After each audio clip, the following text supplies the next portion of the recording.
Happy Thursday. Hope you're having a good week. Um, Not sure where to start this one, but I know where I want to end. Isn't that kind of how we all approach life?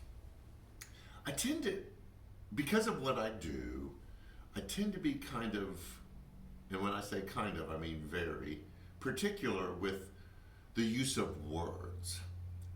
Um, it's difficult enough for us to try to understand what someone is experiencing or what someone is feeling. Sometimes we can read facial expression or body language, but words are one of the only ways that we can kind of put all of that into something that we hope conveys what we're feeling to someone else and that they can receive it the same way.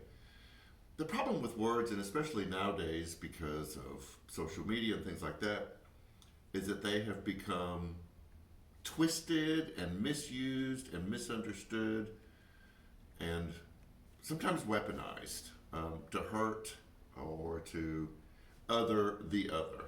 Oh, there, and then we use a word, and that word is laden with all of this heavy baggage that automatically condemns or judges or whatever the other person. I was going to use the example. I don't think I'm going to now because it would derail what I'm trying to do here.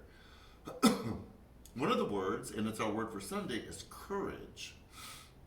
And I think if I were to ask, what do you think of when I say the word courage? Like, what kind of person is a courageous person? What does a courageous person do? And you would give an example. Just this past week, we had a mass shooter who showed up at a second club site, and some young person at the entrance saw that he was coming in with a gun. He was getting ready to reload, and he just grabbed the man, grabbed the gun, and started wrestling with him to get him to stop. We would call that courageous, and I get that. It seems like a courageous thing. But I would tend to probably call that bravery. And you're going to go like, oh, okay, you're going to split hairs here. And I am, because I'm going somewhere with this. For me, bravery is either a conditioning that you go through that your job is going to involve something dangerous, or you react so quickly in the moment that you don't have time to think about what you're doing. A mass shooter comes into your place of employment, and without even thinking, you lunge at him and grab his gun. You're a policeman who steps into a really dangerous situation. You're a firefighter who runs into a burning building because you hear that there's people in there that are trapped. You're conditioned to react in the situation, or your adrenaline kicks in and you jump into action before that you actually think about it. I think bravery is a big deal, and bravery is kind of where heroes are, and you know as well as I do that we throw the term heroes around way too loosely. So that's the word bravery. The word courage to me holds a different meaning to it, and to me courage contains this understanding that whatever situation that we're in, we feel at all time the heaviness or the weight or the anxiety or the fear that comes with whatever it is we're battling. And so whereas bravery is this conditioned reaction or this spontaneous reaction without having a chance to think about it, courage is something that we have to do in our everyday life because we feel the anxiety of just making it through the day. So who are the courageous people? Courageous people are single moms and dads who are raising their kids and they're working a job or two jobs or three jobs and they're trying to just get by, and they feel the weight, and they wake up every morning exhausted, but they put their feet on the floor and they put one foot in front of the other, and they hump it through the day. Um, Courage is the widow or widower who is dealing with the loss of their partner, the one that they've done life with forever. And decisions and conversation and everything was done as a couple, as a pair. And now they're facing life by themselves, and they still hear voices and they still have reminders.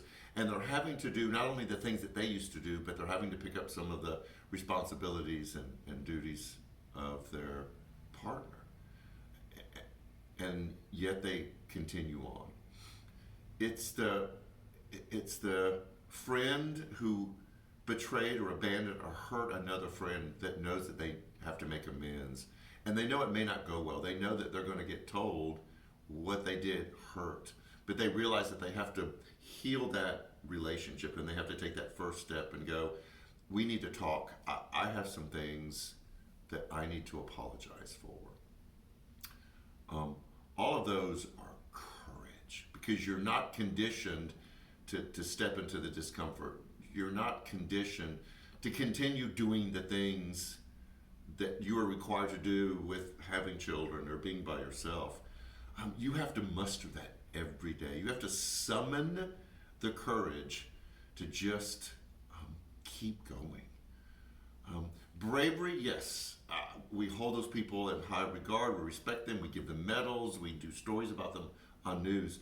But there are millions and millions of people, a lot of you, who every day show tremendous amount of courage because you feel the weight and the anxiety of the responsibility that you have.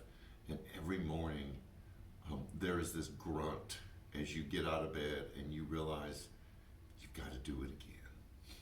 You've got to make it through this day again. And there aren't enough words that I could come up with that would show my admiration for people like you who have to do the hard thing all the time and feeling a little bit of fear and anxiety. So this Sunday, we're going to talk about courage. We're finishing up our Fresh Start series. It's so funny. Janet and I have been watching a lot of shows, and we have noticed Fresh Start mentioned everywhere, that it's an opportunity to kind of put mistakes of the past behind you or just the past behind you and to start again. So we kind of have gotten a little bit of enjoyment out of watching that being mentioned. But this is our last Sunday of the Fresh Start series.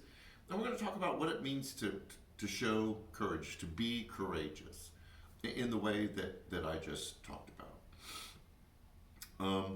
Again, we have a lot going on. I've kind of gone over everything. Just hit our social media, Facebook, Twitter, Instagram. The app has all the information that you want to know. We haven't pushed giving in a while. We haven't really caught up yet from having some of the housekeeping things that we had to take care of. We had a few more that we didn't even mention to you. We just took care of them behind the scenes. In fact, I was having a conversation with an elder this past week, and they were saying, wow, this is my first time serving as an elder. I didn't realize how much had to be done behind the scenes just to make everything keep going. And we went, yes, welcome to how the sausage is made. So those of you who give, who invest in the work and the ministry of New Community Church, we so appreciate you. Whether you do it here and you participate in person, or whether you are one of our virtual family members who join us for after party, we appreciate you. So I've got to get on with the day. Got a little bit of a trip this weekend, so I've got to get stuff done so I can be back on Sunday. So anyways, to those of you who are plugging along, doing the hard things with every bit of might and energy you can muster, you are the courageous ones. We salute you.